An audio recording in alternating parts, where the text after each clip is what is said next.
Hello and welcome to our special Christmas edition of Going Over Our Freds, which we are recording really close to Halloween, but Christmas edition! My name is Michael Kennedy, and sitting across from me is... Meredith Halsey. And what very special Christmas movie did we watch for this Christmas edition of Christmas Going Over Our Christmas Freds? We watched A Christmas in Vermont, which came out in 2016. In 2016. So this is, I think, maybe the same year or 1 year after Prince for Christmas. So what was this movie? It's Christmas in where? Christmas in Vermont. So like that classic movie A Christmas in Connecticut, but in Vermont. Yeah, it's the place where they make cheese.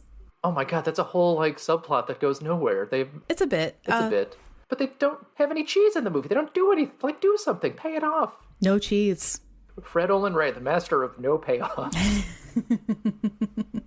Well, I thought it was actually a really timely movie to watch because I don't know if you've been paying attention to the news or the Reddit discourse on clothing quality, but a lot of people are complaining that the quality of clothing has really declined recently, especially since the pandemic.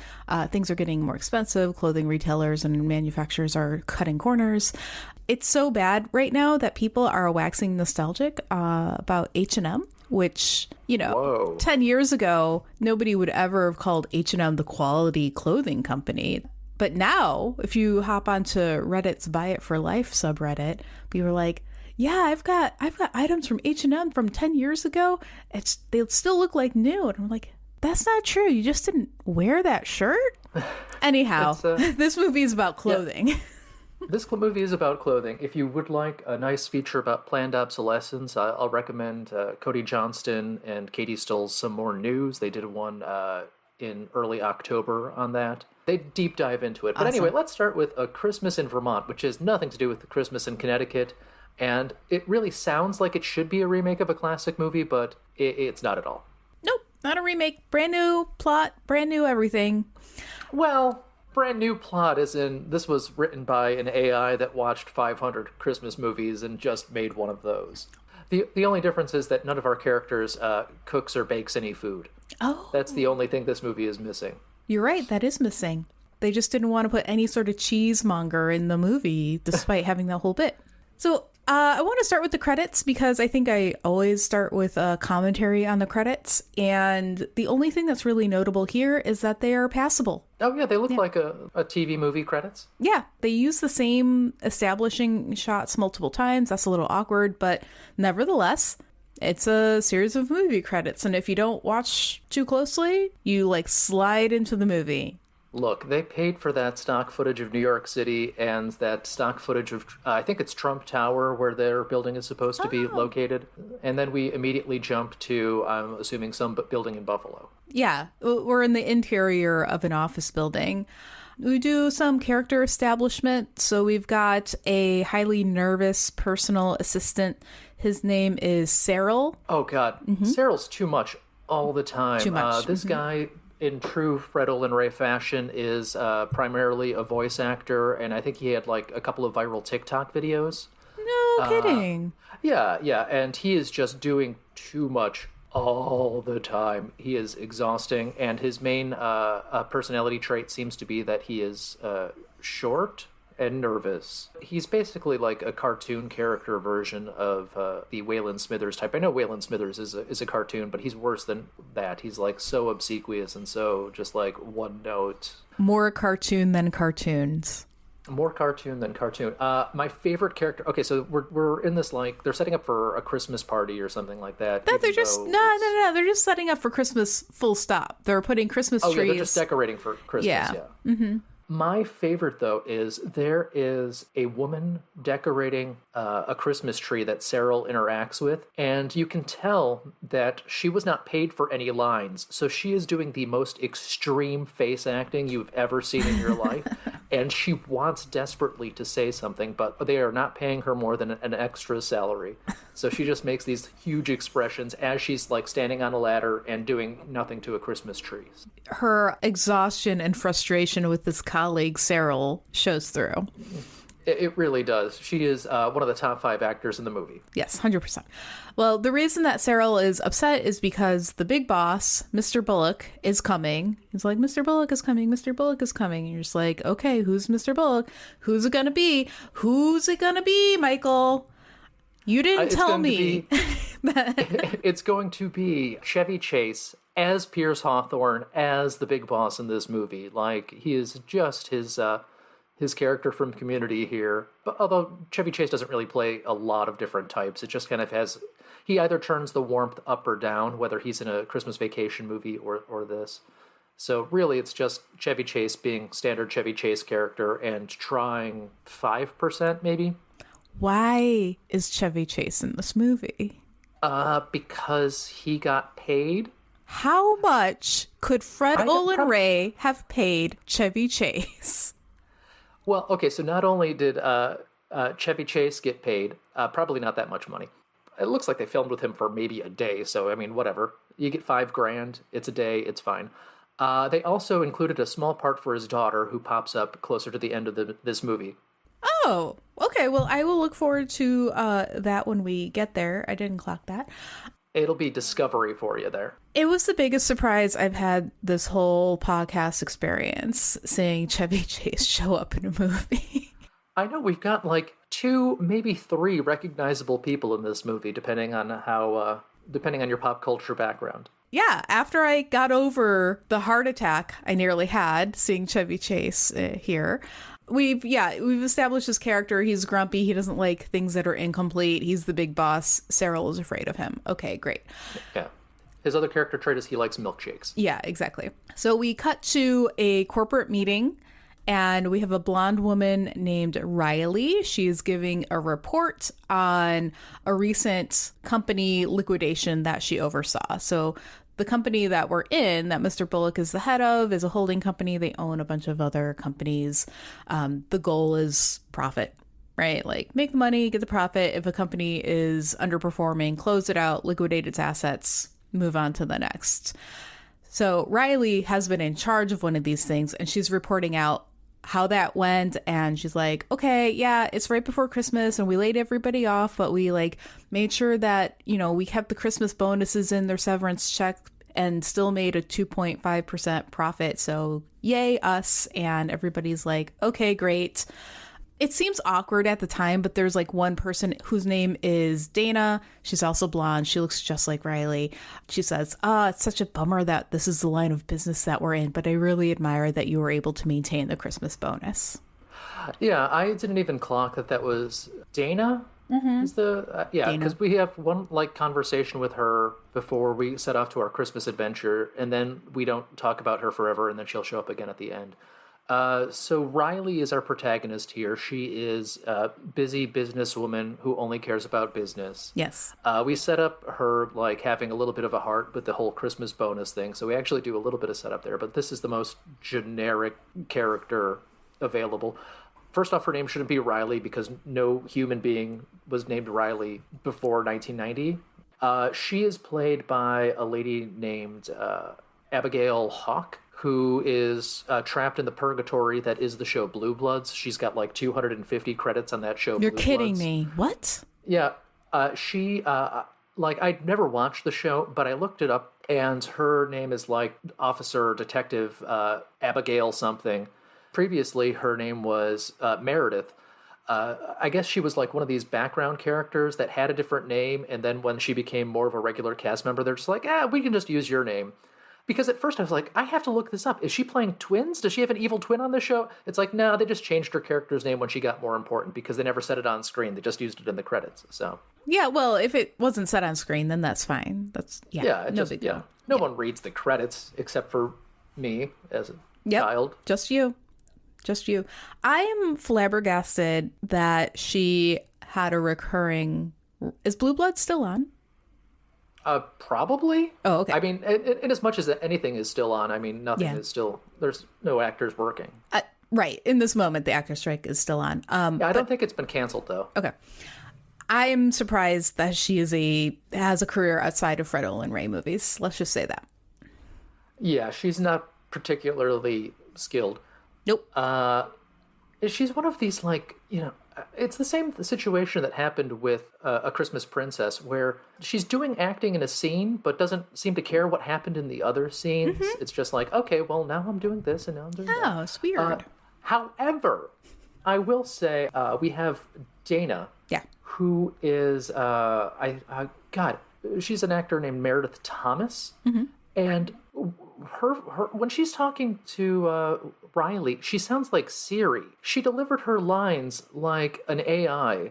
She's a little bit better towards the end, but like in this first half of the movie, she was just so monotone. And it really stood out in a movie of people who cannot act. I don't know what her background is. She's been in a lot of stuff lately.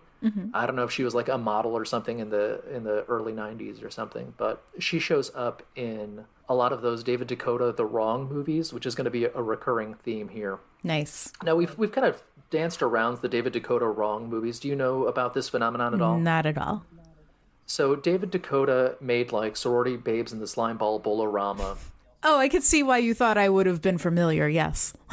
Well, he also made like D.B. Cooper versus Bigfoot, and he made a lot of like direct-to-video movies where like a bunch of shirtless dudes walk around and have homoerotic adventures together. Amazing. But he also has a cottage industry of making these Lifetime movies with Vivica A. Fox called like, The Wrong Cheerleader or The Wrong Stepsister. And they crank out like 5 of these things a year. And Vivica A. Fox plays a different character in each of them. The only connecting thread is that David Dakota makes them, and they're all called The Wrong. So he's an artist. He's really exploring a theme here. Yeah, he really is. I mean, David Dakota is nothing if not an artist. Not only do we have like cast members of these things in this movie, we also have the writers, because this movie has 4 writing credits, if you can believe that. It's our standard guys who wrote A Prince for Christmas, Jeffrey Schenck and Peter Sullivan. And then there is Fred Olen Ray gets credit on all these things, whether he does anything or not.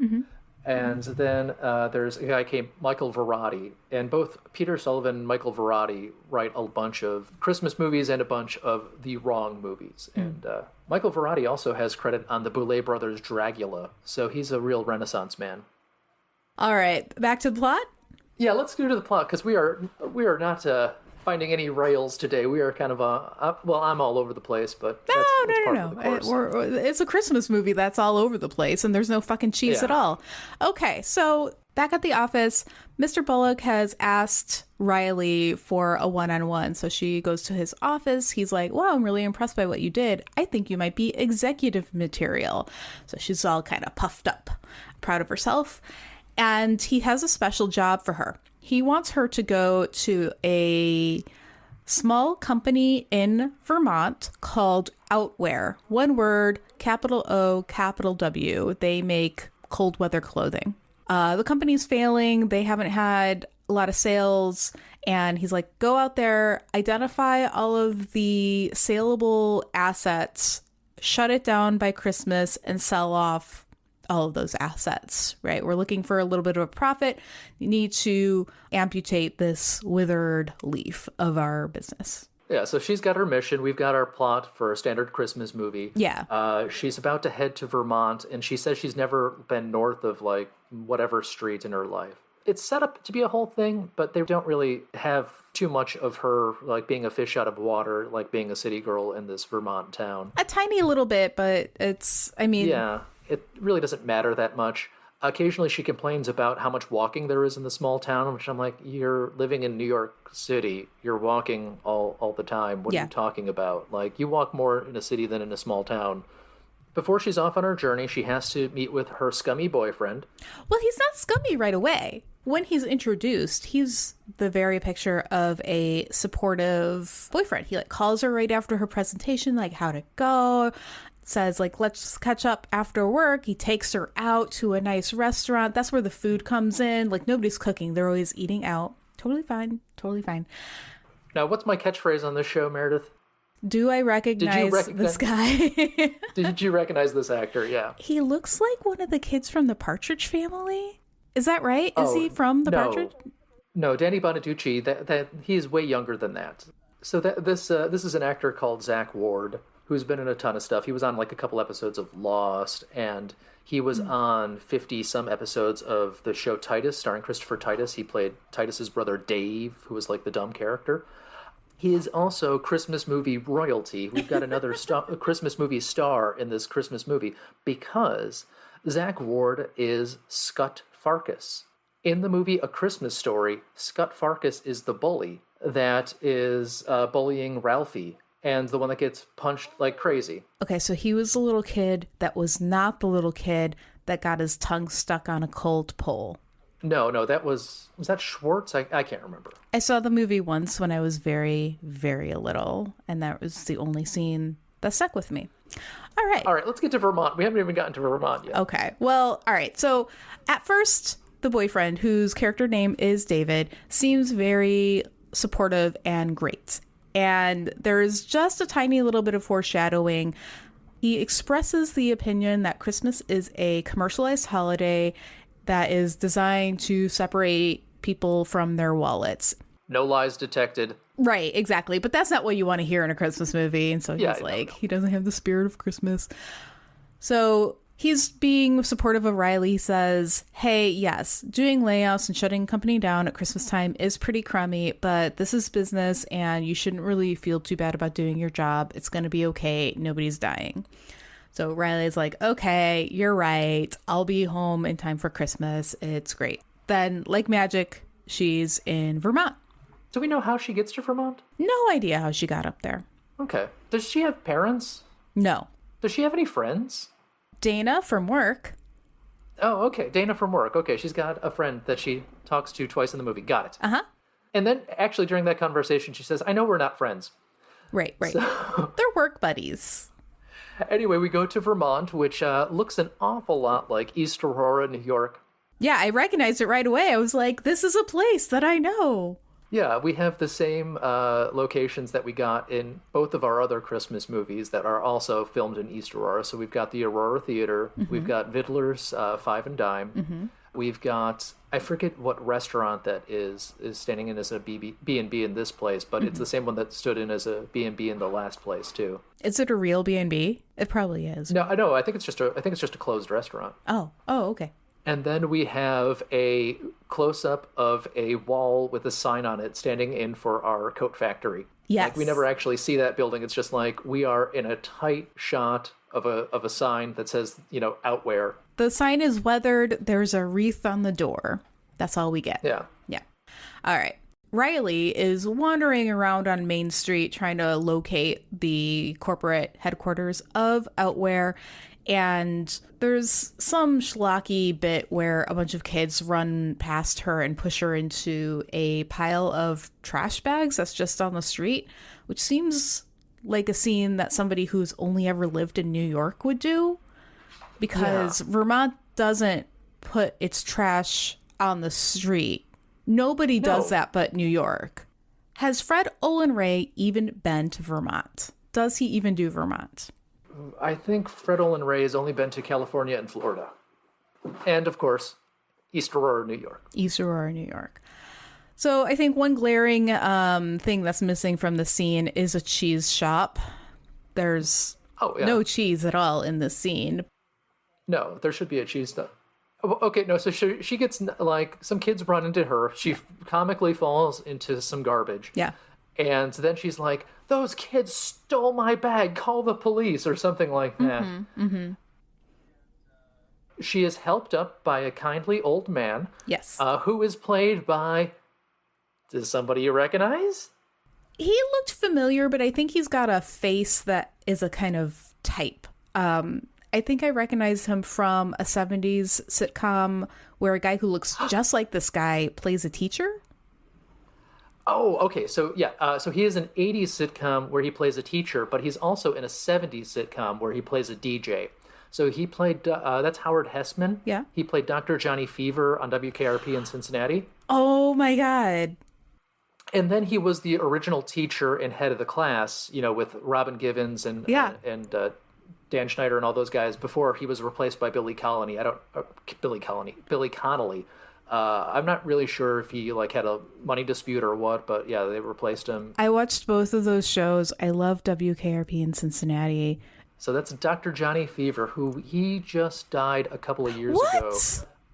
What? Yeah, he died from like colorectal surgery complications. So. What the fuck? Yeah, so not the death announcement you necessarily want, but seemed like a good guy. God. Oh, that's bullshit. That's fucking bullshit. He was the best actor in this movie. He seemed to be the only professional actor in this movie. He was definitely trying. Yeah, like he was trying and he did a good job. He did better than Chevy Chase. Chevy Chase was phoning it in. Yeah, and he seemed to have a character and a backstory, and it was stock, but at least it was there. He was a sweet, kindly old man named Nick Harper, so I thought they were going to turn him into Santa Claus, but they didn't. Yeah, there was no magic in this movie. Thank goodness. The twist is he helps Riley to the factory, and it turns out he's actually the guy that started the Outwear factory 50 years ago, and then he gave it to our love interest. And his backstory is his wife is dead, and he's sad about it, and she liked Christmas. He's looking for something to do with his time because ever since he retired, he, doesn't have that job anymore. So he's on his way to Outwear to apply for a job. So Riley doesn't know that he's the founder of the company. She is just kind of sad that this old man's looking for some extra work during the holidays. She can't find the headquarters, so he's like, oh, I'll walk you over there. And so that's how they get together. So is this a good time to kind of like outline all of the people who are on the Outwear team instead of doing it one by one as they show up in the movie? Sure. Well, let's hit all the Outwear people. Okay. Because I definitely remember 3 of them, maybe 4. There's a handful. There's a few. Starting with Wyatt? Wyatt. Which one was Wyatt? Wyatt's the love interest.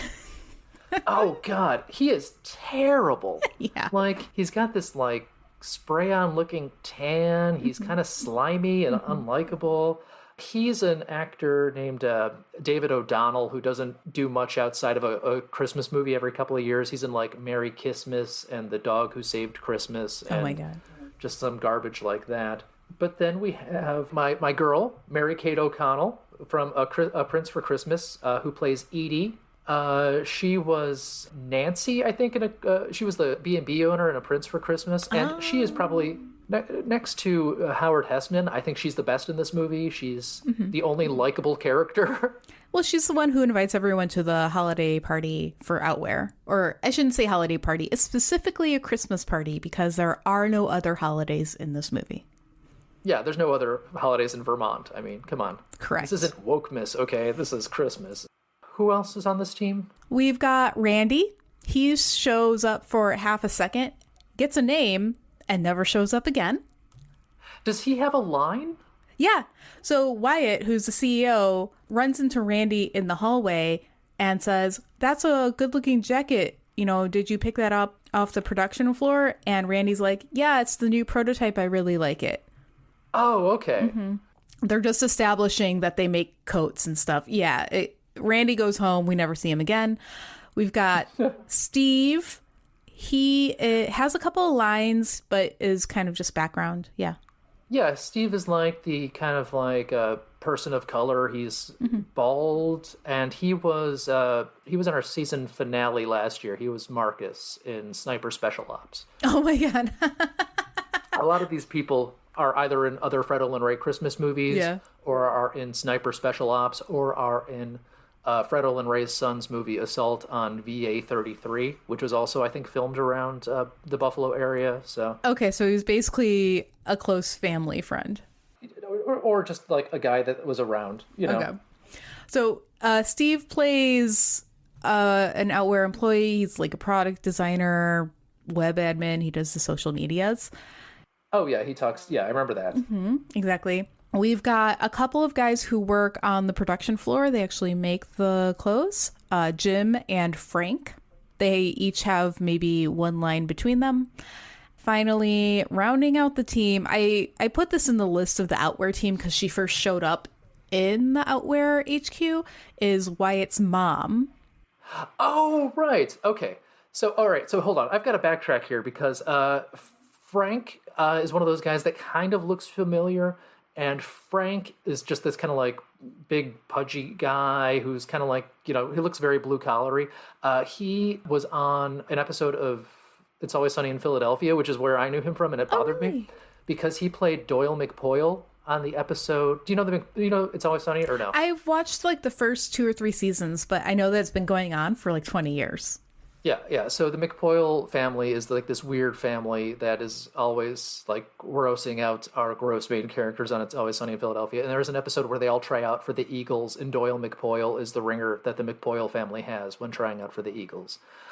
Then the other character that works at the shop that is not going to be our big mother character that we're going to introduce is Katie. We didn't talk about Katie. So let me tell you about Katie, because I don't know if I've mentioned this on the podcast before. So when we did our show last year on Christmas, my friend of 100 years, Liz Murphy, says, "Oh, you did that movie? My friend's in that movie." And I'm like, "Oh, which one is your friend?" And she's like, "Katie Schneider." And I'm like, "Oh shit."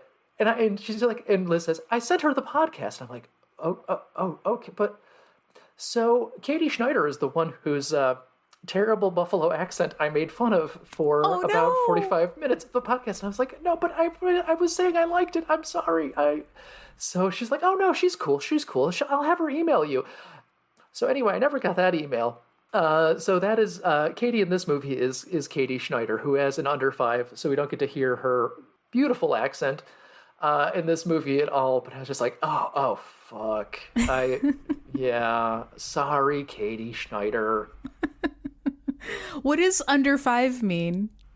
If you're an extra, you don't have any lines. If you have like a line or 2 or 3, you're an under 5. Oh, okay. I might be using the term wrong since I am not an industry insider, but I believe that is what that is. No, that's cool. I just hadn't heard of it before. So anyway, yeah, so who is Wyatt's mom? Morgan Fairchild. Morgan Fairchild. Now, Morgan Fairchild, I think to anyone our age, has always just been famous, and we're not really sure why. Yes. We grew up with Morgan Fairchild. Everybody our age knows Morgan Fairchild. I doubted myself because she shows up. She's our CEO's mother. And I'm like, this woman looks like Morgan Fairchild. And she also, weirdly, looks like she's the same age as Wyatt. And so I was just thinking, like, what happened? AI manipulation? And I realized, no, she's just continued with plastic surgery and Botox and fillers and done it in an amazing way because her face is not wrecked. She is recognizably Morgan Fairchild. She is recognizably Morgan Fairchild, but I mean, she's clearly hiding the fact that she's 170 years old. But anyway, so Morgan Fairchild was in... Wait, what if she's a vampire? Yes. Maybe. She wasn't in Bram Stoker's Dracula like all those other ageless people in that movie. But Morgan Fairchild was in Falcon Crest and like originated a role in Dallas, but wasn't like one of the big stars on Dallas. So she wasn't really famous for any reason. But to people, I think our age and slightly younger than us now, probably mostly know her as Chandler Bing's mom. Yeah, so Chandler Bing's mom was Morgan Fairchild, and Chandler Bing's dad was Kathleen Turner, which is something that has aged amazingly and definitely no one has any opinions on now. You know, the last time I saw Friends is when it was on broadcast. I have no recollection of anything other than the bit of Chandler Bing received TV guide addressed to Chandler Bong, and it was like really funny at the time, but I don't remember why. Ms. Chandler Bong. That episode was when they were having a contest, a trivia contest run by Ross to see who would get the nicer apartment. Okay, right. Yeah. So Morgan Fairchild, who is, I guess, our generation's Paris Hilton. She grabbed onto fame and kept it, and nobody knows how they first heard of her or recognize her, but she's just there.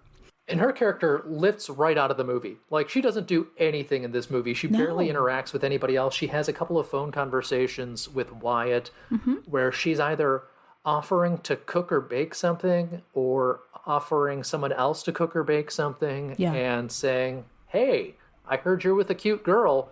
She adds nothing to this movie. There was no reason for her character. I don't understand why she was in this movie. She has 7 minutes of screen time, and I think they had Morgan Fairchild for 8 minutes. Like, they could have filmed her entire scene on Cameo. Yes. Well, back to the plot. Riley's in town. Everybody's like, "Oh, hey, it's Riley from corporate." She is keeping the reason for her visit secret because she needs to find out about the company's assets, and nobody's going to be cooperative if she's being honest and saying, hey, I'm going to shut you all down. Give me all your information. Okay. Yeah. And she doesn't really have a cover story. She just kind of says, why do you think I'm here? You're right. Yeah, exactly. Everyone in this movie is a fucking idiot. Yeah. Everybody now believes, because they filled in the blanks for themselves, that she's there to help them end the quarter on a high note. And she's like, yes, that's why I'm here, to help you end the quarter on a high note.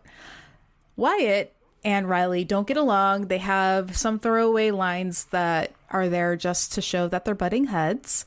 But this is where we learn a few key pieces of information. One is that Outwear employs most of this town's population. When they shut down, everybody's going to be out of a job. It'll kill the town. And two, Wyatt, who is the CEO of Outwear Corporation, sees Riley as a soulless corporate type. But he is also a corporate type. He's just bad at his job. Yeah. Yeah, and these two are bickering. They're both just so immensely unlikable for this part of the movie. It's not like fun misunderstandings. They're just real assholes to each other the entire time. I forget even the context of it, but she's like, no, I command you to do that at one point in this movie. Yeah, it's super dumb.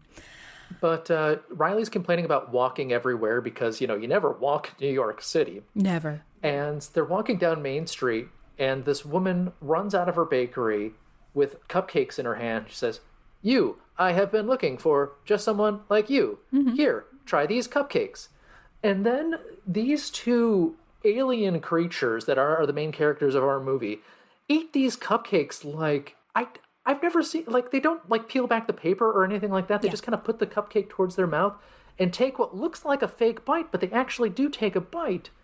It's like, they get a mouthful of cupcake paper, and they should have a nose full of frosting because it's one of these overloaded cupcake situations. It is just bonkers. Yeah. Have they never eaten a cupcake? Like, were they coached by Fred Olen Ray? It's like, oh, no, in case we need to do a retake, which Fred Olen Ray is not going to do a retake, just eat the cupcake so you don't disturb the paper. And then, so they go to the factory after that, and even though she just loved the cupcake a second ago, she hands it off to Doyle McPoyle and says, here, get rid of this. And he eats her old cupcake in a moment that is supposed to be hilarious. And he also eats it weird, but not quite as weird as these two.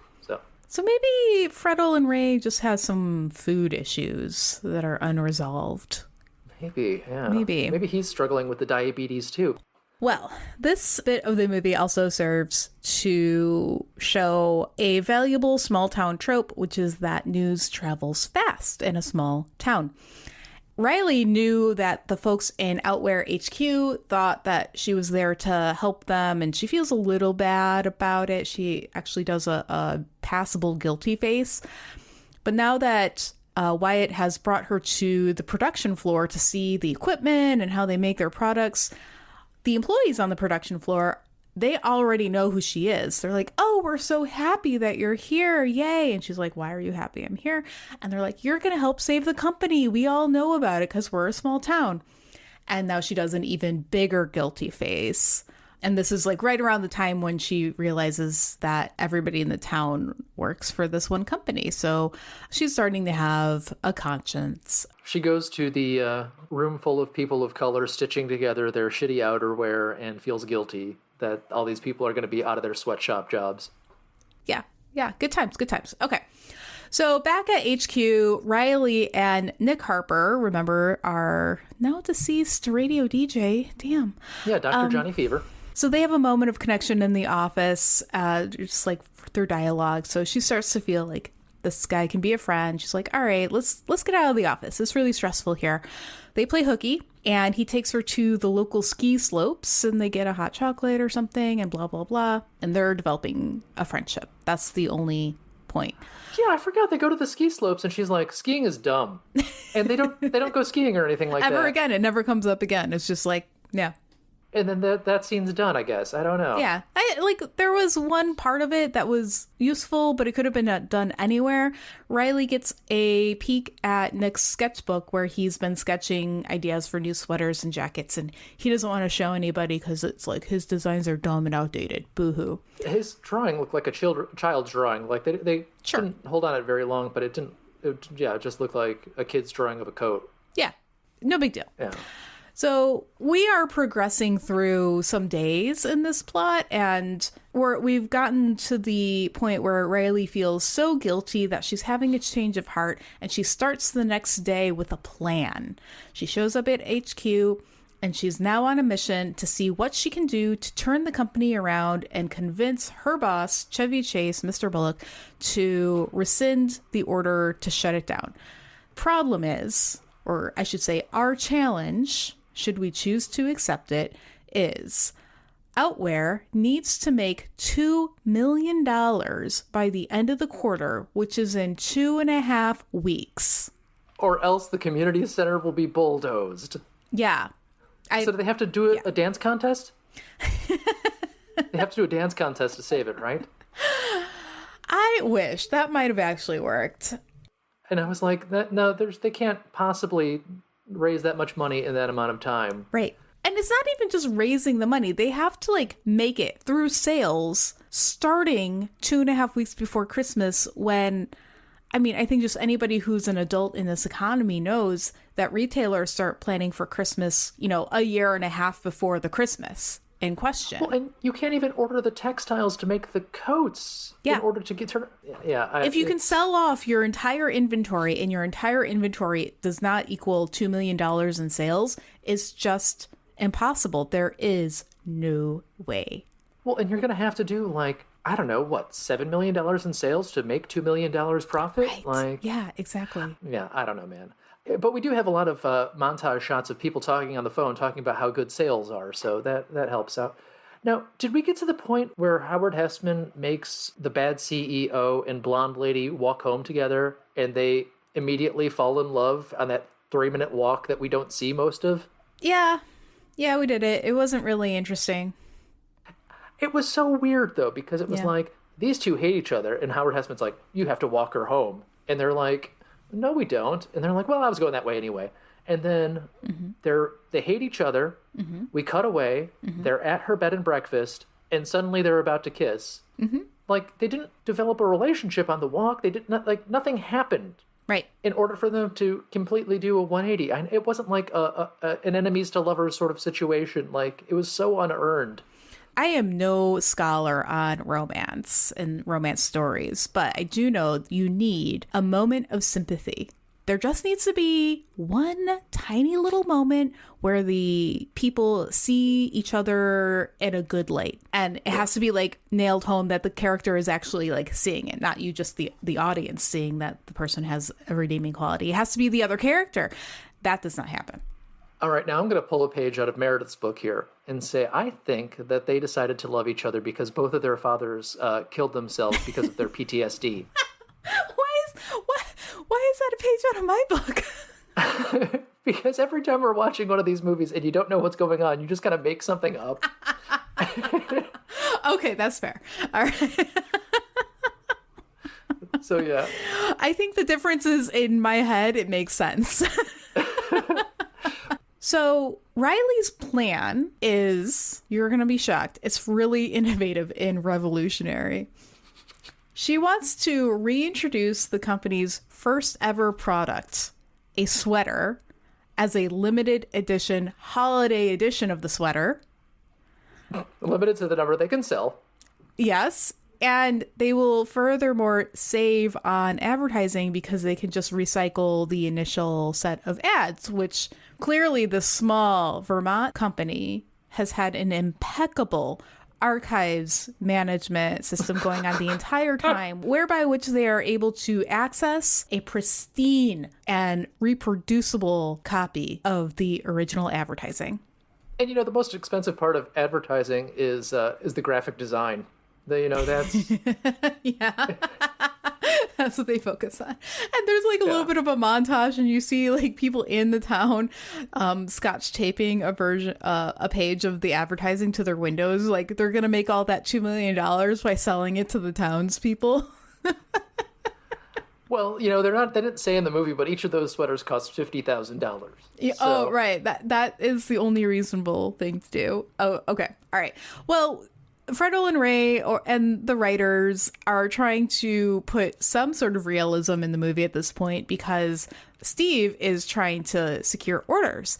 And he goes to White. He says, like, most retailers are placing orders for January and February. Everything's kind of like already in place for Christmas because it is so near in time to us right now. So what are they going to do? They need the sales now. This question is not answered. Everybody's just on the phone. We get a montage and hand waving and sales are happening somehow. All this time, we occasionally cut back to Chevy Chase and Cyril just saying like, I can't get a hold of Riley. Yeah. She's not answering her phone. And there's no other way you could possibly expect to get a hold of an employee. I mean, email doesn't exist. Email doesn't exist at all. Like you could just send somebody else up there. Like maybe she was genuinely hurt and incapacitated. They would have no idea, and this was their plan. Or you could Keep call calling. the factory that you own. Yeah, exactly.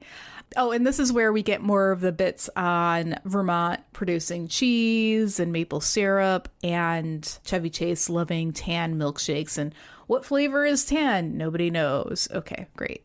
Many bits.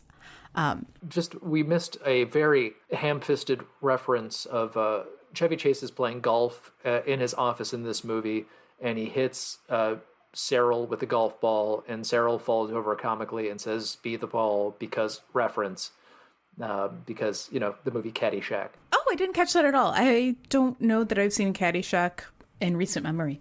I don't think anybody has seen Caddyshack since the 80s. So. Yeah. Okay. Well, good on them that they tried to make that reference, or that they did make that reference, and I'm sorry that it went over my head. References are not jokes. Right jokes do not do references. Okay. We have essentially fast-forwarded to December 23rd. We know this because there's a calendar flipping overlay on the montage.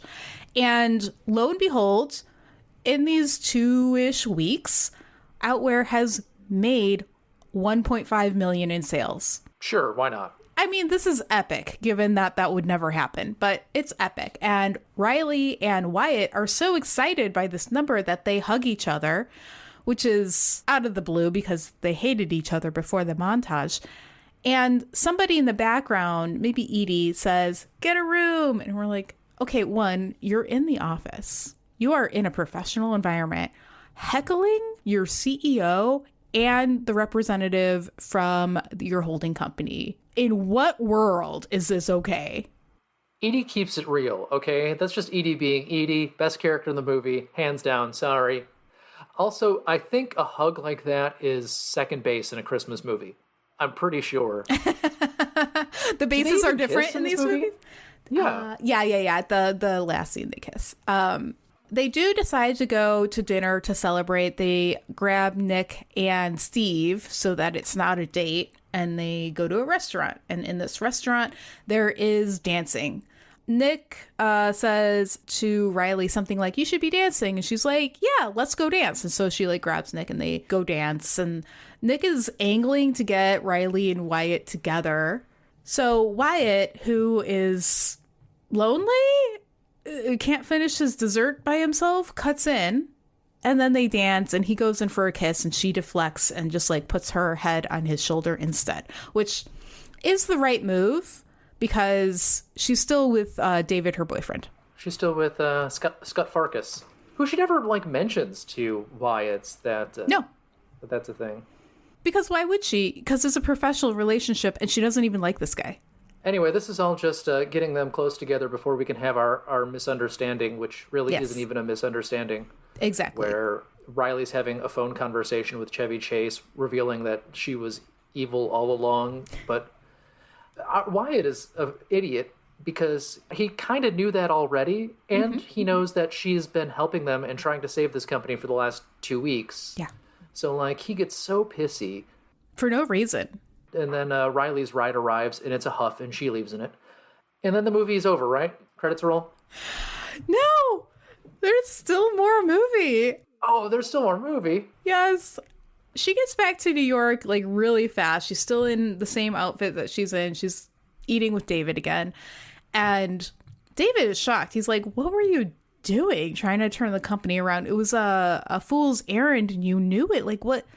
You're hurting the townspeople more than you would have if you had just been honest and shut it down. And she's like, the Christmas spirit. I was filled with the Christmas spirit. And Zach Ward's like, that's not what you were paid to do. What are you doing? Exactly. So they can start moving on. And I see where he's coming from, because at this point in the movie, that company's getting shut down no matter what. She just raised everybody's hopes. And they worked really hard for the 2.5 weeks before Christmas. They like were busting their asses only to get laid off instead of leisurely spending their last December at the company and then getting laid off. So I get it. Anyway, so she dumps David. So her boyfriend, Zach Ward, is in 3 scenes in the movie, 2 in restaurants with Riley, and 1 on the phone when he's in a bar/restaurant.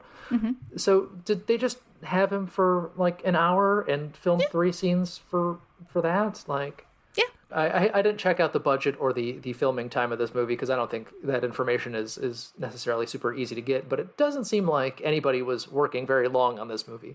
No, not at all. And I think it's interesting. Some point of evidence in your favor is that Riley's hair is exactly the same in most scenes. Like exactly the same. It's a blow dried hair. It is styled. Yeah. It's not just like a wash and wear. It's a Christmas Princess where her hair was vastly different from one scene to the next, right? Yeah, exactly. And that's what you get when you shoot for like multiple days or weeks. Riley's hair was suspiciously the same. So that lends credence to everything being shot in a day or two. So Riley dumps David, exits the restaurant, runs right into Dana and says, I'm working on something and I think you might be interested. Let's go to a different restaurant and talk about it. And Dana's like, great, awesome. Let me... Bitches be eating, you know? Exactly. So we, the audience, are not privy at this moment to what Riley's plans are. You know, Dana has a very complex character of lady. And they are served by the weirdest looking waitress we've ever seen, right? You watch out because somebody's going to listen to the podcast and send this audio to that actress. But like, she's got like this crazy eyeshadow and she's just strange looking. Like everyone else in this movie looks kind of generic and the same. And you're like, what is this woman's deal? Like, why does she look like this? And that is Chevy Chase's daughter. So, oh my God. So I just had to make note of that. And if I do upset Chevy Chase's daughter by saying her character was weird looking, not that she's weird looking, but her character is incredibly weird looking in this movie, I will apologize to Chevy Chase's daughter. Oh, so the makeup decisions were like... I don't know if they decided that Fred Olin Ray's niece should do her makeup or what happened there, but... Got it. Then it's notable since her makeup is in a different style than everybody else's makeup. It's like inserting a character from a different movie into this movie, and it's notable. All right, we're close to wrapping up this movie. Wyatt, the CEO of Outwear, he's really bummed out for reasons, and those reasons are the company's shutting down, which he thought it was going to shut down anyway, and Riley's gone. He wanted her gone because he doesn't like her. Oh, no. I think he's also sad just because he's generally a loser who's bad at his job and whose only friend is his mom. So we are, as a movie, at the Outwear's company Christmas party, which is being held at HQ. It is specifically a Christmas party. Non-Christians need not apply to work at this company. And are they holding it on Christmas Day? Or is this like Christmas Eve? What time are we at right now? Because time has lost all meaning in this movie.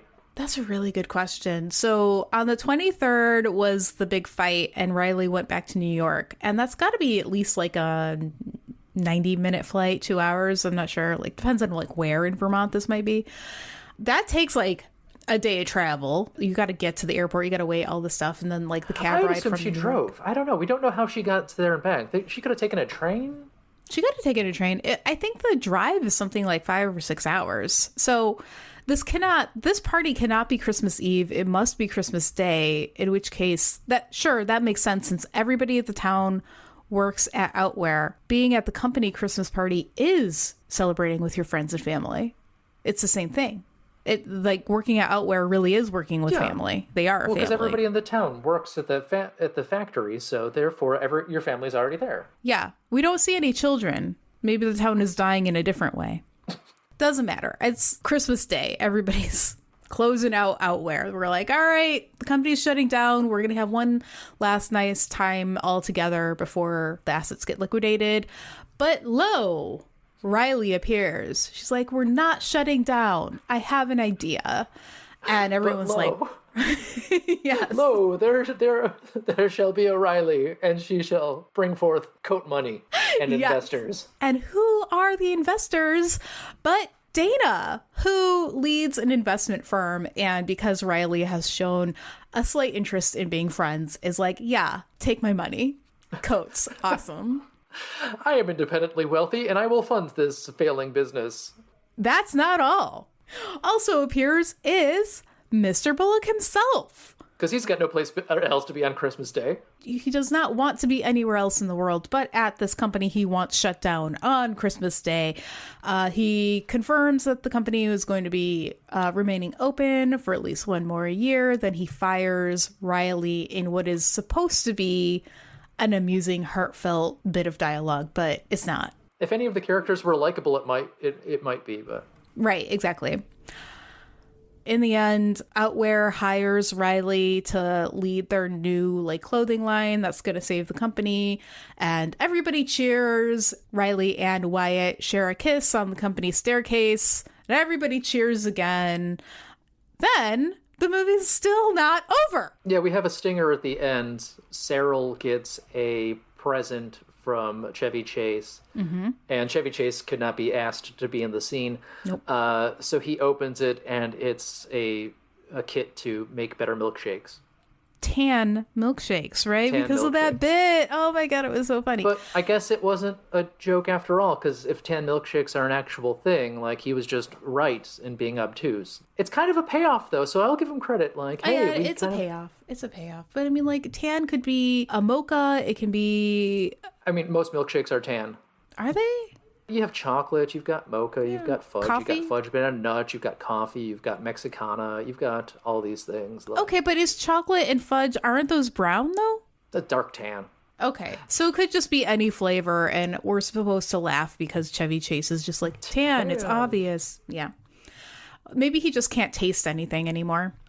Yeah, because he got the COVID. Yeah. Before COVID. So a couple of quick things is I think the Howard Hessman storyline here was supposed to basically be the Christmas version of Robert De Niro's internship movie. Oh. Yeah, they kept on, this movie in Britain, I think, is called The Christmas Apprentice. There was a whole thing where he is this big fancy old guy, but he's taking this job as an intern at the company and trying to help out with his knowledge. I think they were just trying to echo that movie, which was popular, I think, about the time this movie came out. And then Riley doesn't, they say that she's going to take a job as an apprentice or intern at the end of the movie instead of running the whole company. But, she should probably be actually in charge of things, and she seems to know what she's doing somewhat, at least in terms of the movie. And we also didn't mention the original Christmas sweater is just a generic green sweater with little red Christmas tree or something on it. Yeah, it's a cable knit sweater, I think. Crew neck, which is, I hate crew neck. Yeah, it looks really uncomfortable. It shows up a couple of times because when they're out at that dancing dinner towards the end of the movie, they give Riley a present, and it's just one of the sweaters. And she's shocked. She's just so appreciative. She's like, for me? If you have done 1.5 million in sales on these sweaters, you've probably got a couple of them lying around. I think, and she acts like, let me try this on. I've never actually thought about wearing one of these sweaters before. Mm-hmm. And then when she meets Dana, Dana is also wearing that exact same sweater. It's just one green sweater. Amazing. Anything else before we move on to rating? I don't think so. I think, this was a relatively star-studded affair because, I mean, we have three actors who are bigger names than Maxwell Caulfield, who is generally our biggest named actor in these Red Olin Ray movies. So, did this movie make sense to you? no. I mean, usually Christmas movies have the message that, like, no, Santa's totally real. Mm-hmm. One that has no, like, supernatural elements like that, it's hard to make less sense than this movie. But, I mean, it's still, like, kind of normal, and I guess things could happen even if you are an adult and understand that nothing could happen like this. Mm-hmm. So I'm going to say 3. Harsh judgment. Yeah, like Howard Hessman, he didn't actually turn out to be Santa all along, which I think if that happened, I don't think it would make the movie make any more or less sense. Was this movie entertaining? Not really. It was enjoyable to see. Dana and the Cupcake Lady gave the most text-to-speech performances I've seen in a while, which was kind of fun. Mm-hmm. The just utter nothing being thought through in this movie at all. So I think this is a solid 5. Okay. It's no Prince for Christmas, and it's no A Christmas Princess, because it's not, as heartfelt as A Prince for Christmas. And it doesn't quite reach the levels of No One Gives a Fuck, let's just get this over with, as A Christmas Princess, which I really enjoyed. I have something to say about that, but it's more related to the quality/production value. What's your rating for quality and production? I mean, it looks like a real movie. Yeah. And it's got actual actors in it for the most part, even if, everybody is sleepy or giving terrible performances. Mm-hmm. So, I don't know, 6. We'll say 6. Okay. All right. I am just so curious about how when Fred Olin Ray is following a formula, and the Christmas movies are a formula, how much better these movies look and flow than when he's just got full creative control and rips a Wolfman costume off of Spirit Halloween and throws it in the woods and says, "Let's go." Yeah, that's a good question. God, I should really just suck it up, and I should have bought. Fred Olin Ray has a book on how to make a Christmas movie. Oh my God. It's available on Amazon. It's only like $20. The reviews of it are just like, this book was not edited well, like nothing, like Fred Olin Ray is going to bother to edit a book well. I mean, come on, why would you? Yeah, no, that makes a lot of sense. Maybe I'll get it for you for Christmas. All right. We'll do a live reading on air. What do you think in terms of effort put into this movie? It's weird because Howard Hessman is doing all the heavy lifting. Like, he is trying enough for other people, and my girl Edie, those two are trying, and my new best friend Katie Schneider. Oh, sorry, Katie. She stands around and has a line or two. Great job. I will be super generous and say 4. Like, all right. This is a 4 for effort on everybody's part. Like, we have 4 screenwriters, and it still seems like it was just written by an AI, so... Okay. You've got effort, 4 out of 10. Quality/production value, 6 out of 10. Entertainment, 5 out of 10. And sense making is 3 out of 10 for A Christmas in Vermont. Does that sound right? I mean, it all sounds generous, but I'm filled with the Christmas spirit, so... here on this October 21st. So I think that wraps it up for us this time. What is our next movie going to be? It's going to be a surprise because I haven't planned one. Yay! I love It'll be a surprise surprises. to both of us. All right. Well, you'll let me know. I will. All right. Perfect. Until then, I've been Kennedy. I've been Meredith. And keep watching the skies. All right, I'm hitting stop. That was enough of this. What does that mean? Watch those guys.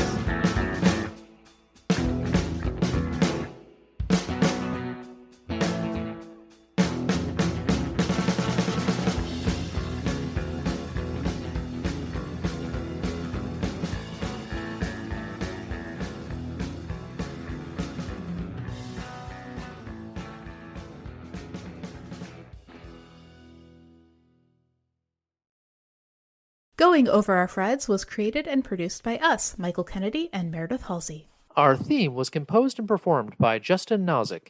Find more music for him at Bandcamp. Search for The Plague Physicians. Artwork by Michael Kennedy. Special thanks to everyone who helped make the season possible, including the friends and family who let us watch these movies instead of this year's Academy Award nominees. And thank you for listening. If you'd like to hear more from us, subscribe to Going Over Our Freds on your favorite podcast app. Follow us on Twitter at Goof Podcast, and find us on Instagram at Going Over Our Freds.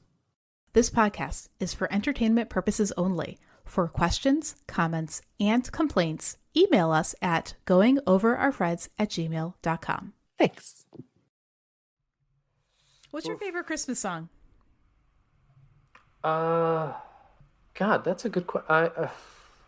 I Want an Alien for Christmas by Fountains of Wayne. How does that go? I want an alien for Christmas. I want an alien this year.